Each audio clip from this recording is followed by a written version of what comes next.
Welcome to mediamelanie TV. Today I'm back to talk about The Paper.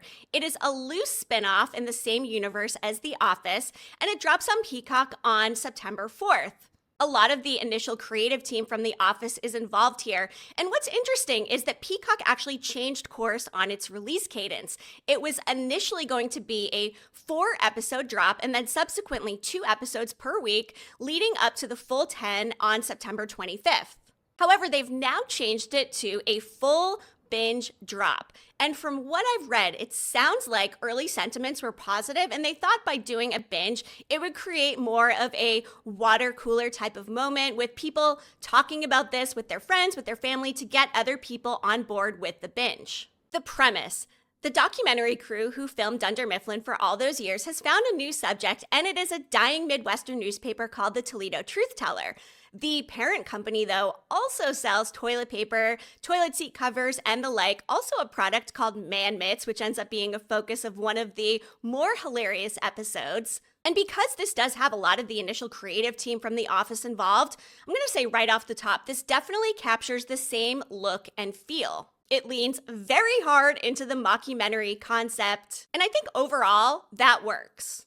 In today's video, I'm going to let you know whether or not I think the show is worth your time, and also what I think fans of The Office will take away from this. Overall, I had a really fun time with this show. I do think this one works better as a binge drop because, of course, with the first season of most shows, it takes a little while to get its legs, and therefore, you're not left sitting with one of these weaker episodes from week to week. Instead, you can just power on through and really get the whole gist of what they're trying to do here. And because this isn't built on massive cliffhangers, it really focuses more on these everyday life kind of characters and all of the various disasters that this newspaper encounters in each episode. It really does allow you to stay immersed, stay vested, and most importantly, stay laughing. And along with that, not overthinking some of the bumps along the way.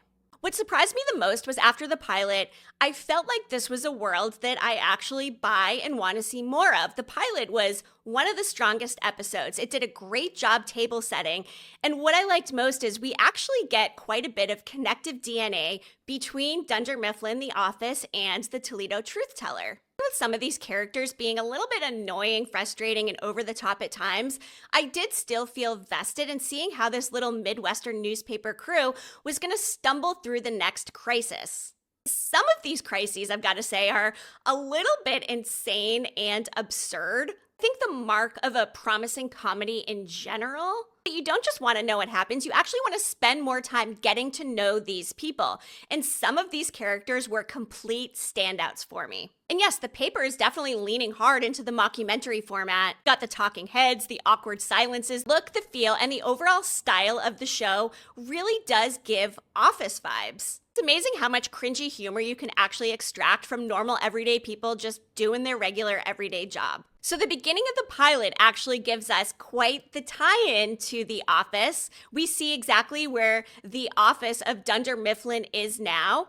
We get a character cameo who gives us a little insight into what happened. But maybe one of the best parts of all is that we are getting some quality connective tissue between The Office and The Paper in the form of Oscar. That's right, our boy is back.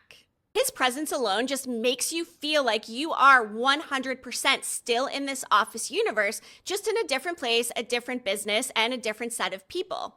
They do a great job of capturing Oscar's original essence, and there are some moments in the pilot that had me just dying.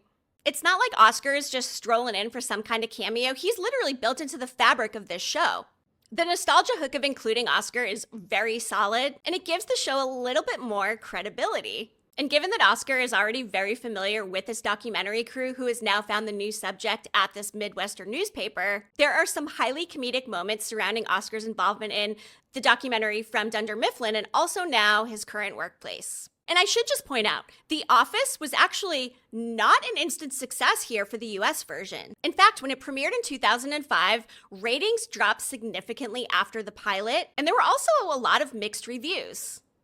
I mean, at that time, it was definitely something new, something that hadn't really been done before. And now to do it all over again, I had mixed feelings about how this was going to play out. And yes, there were some episodes that Didn't necessarily do it for me, but in general, because it is the binge watch, it does allow you to move on to the next one and really get into the groove with this new office crew. And of course, it's going to take time for some of these characters to gel and meld together, but overall, I do think they're off to a good start. All right, before I get more into the spoiler-free preview, please be sure to hit that like button and subscribe to my channel. I'm working towards my next big milestone of 2,500 followers. I'm hoping to get to 3,000 subscribers by the end of the year. I appreciate everybody who stops in for my content. Every time you like, you subscribe, you comment, it just really helps me get one step closer to becoming a full-time TV content creator. So thank you for being here. And as far as other shows I'm covering, I am still finishing up The Summer I Turned Pretty Season 3. And looking ahead to the fall, I've got a few shows on my radar, including Only Murders in the Building, The Telemasca, It, Welcome to Derry for all my horror fans out there, and then also likely Fallout, which is dropping in December. I may also give The Lowdown and Wayward a look, and I would also like to know what shows you're looking forward to and might want to see me talk about, so also drop that down in the comments. So essentially, if we judge it the same way we do The Office, and knowing that that wasn't an instant success either, I think there's a lot of potential for a season 2, and even though at the time I'm recording this video it hasn't already been renewed, I would expect at some point over the next few weeks, once the numbers are in, they'll probably give it a season 2. There's definitely room for this whole concept to grow. So first I'm going to go over some highs and what works for me. As I mentioned, the pilot could not have been a better start. There were some kind of moments in there, but overall, we got to know some of these characters and who they are. But what I appreciated is this office actually has a decent amount of employees, but they're not giving us everybody right off the bat. And that's going to allow for some slower character development so we can really get to know the core group before we are introducing some of the more extraneous characters who I would venture to guess will have more story and arc in season 2.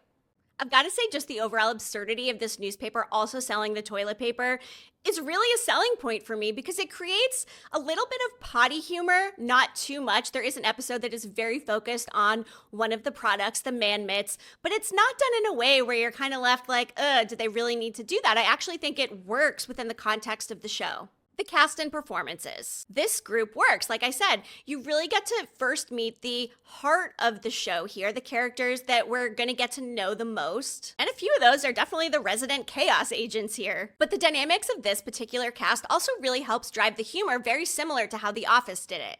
And yeah, I'm not saying we've got like the Jim and Pam or the Dwight. And actually, a lot of these actors I was not familiar with, and I actually think that's better.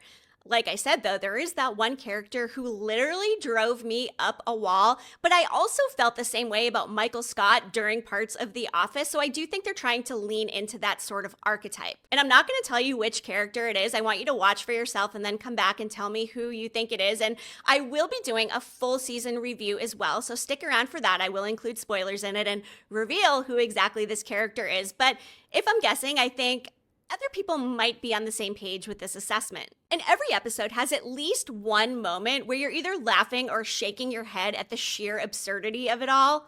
And yeah, some work better than others, that's fine, but that's typical for any show. By the end of the season, you're probably going to have a couple of clear favorites who you want to get to know more of, who you really relate with, and whose characters resonate with you. I've got at least 3 who I was almost instantly into, and I really enjoyed their storylines throughout this first season. It's actually amazing to me how many ridiculous scenarios they came up with for this small town newspaper. And it was very clearly working up to where they got to by the end. And I've got to say, I did love the pilot. The finale? I do think one of the problems with the binge model for this is with the relationships in the show. One of them worked. The other one was kind of a will they, won't they type of situation. And how it ended up by episode 10, I thought because I did binge it that it did feel maybe a little bit fast and not as authentic and building as I would have hoped. The production value is solid. Like I said, the cinematography really matches that same vibe of The Office. The editing, the way the documentary crew is positioned, the way some of these characters just so flawlessly captured the essence of the original Office characters, the way they look into the camera, the way they deliver the dialogue. I also liked the lighting and the way you see the sunlight coming through the blinds. It makes it feel like you are just in an average everyday office. And you can definitely tell Peacock put some real resources into this. It's not just a contrived, cheap knockoff, although I do think fans of The Office are obviously going to be the toughest critics. So I am wanting to know, after all of you Office fans out there watch this, definitely come back and let me know what you think. Watch my review, chime in the comments. I'm curious to know what other people think because I watched this before it's even coming out, so I'm just going on my own vibe and reactions without knowing what the population at large thinks. All right, so a few reasons why this might not work. I've been referencing The Office, and I think that is the heart of where the criticism might come in because of these comparisons. I mean, as one Office fan and friend I was just talking with in Facebook Messenger said, The Office was truly a lightning in a bottle situation, and it is hard to recapture that magic, but it also took quite a bit of time of world building to make us love those characters as much as we did. And I think if anybody is expecting the paper to just instantly hit like The Office did, and like I said, that wasn't necessarily the strongest start for a sitcom either, then yeah, you may be disappointed. But if you approach it as a new show with familiar DNA and you're appreciative of the formula of the mockumentary in general, I actually think that a lot of people are going to enjoy it. All right, let's talk first season growing pains. Like a lot of comedies, some characters are definitely over the top and play a little bit on the annoying side of things. Some jokes don't quite land, not every single subplot necessarily clicks. But if you look at it as more of a first season wrinkle versus a complete deal breaker, I do think you can extract some comedic enjoyment from the show. Now, if you did not like The Office, then the tone and the vibe of this mockumentary may not be for you. I mean, it definitely comes across as cringy at times, but that's done purposefully. But if you did appreciate that from The Office, Parks and Rec, and shows that are similar, I think you're in for a treat. And I think the show can also be enjoyed as somewhat of background TV. Like I said, not all of the episodes are necessarily as strong as others, as with any show. But you're definitely laughing at some of these outrageous moments, and before you know it, you're already 4 episodes in. And I do think for a first season, the overall bingeability factor does matter more than having a perfect first season, which doesn't necessarily exist. Yes, there are shows out there that do it well, and there are spin-offs that do it well. I mean, look at Better Call Saul and Breaking Bad. Or even more recently, Dexter Resurrection, which is one of the strongest spin-offs in that entire universe, where some of the others definitely had some stumbles and Original Sin got canceled even after it was renewed. And just a quick reminder, this is my spoiler-free review. I don't want to give away too much before everybody watches, which is why I'm going to be dropping a full season 1 review. So don't miss that. And I've also got a couple of other topical videos, and I do hope you subscribe and stick with me for all of them. I'm excited to really break down the characters, some of the most notable moments. And I also plan to do an episode ranking video sharing exactly how I felt about each one and where they fell in my interest level. I'm also curious to know what everybody else's episode rankings will be once you have a chance to watch.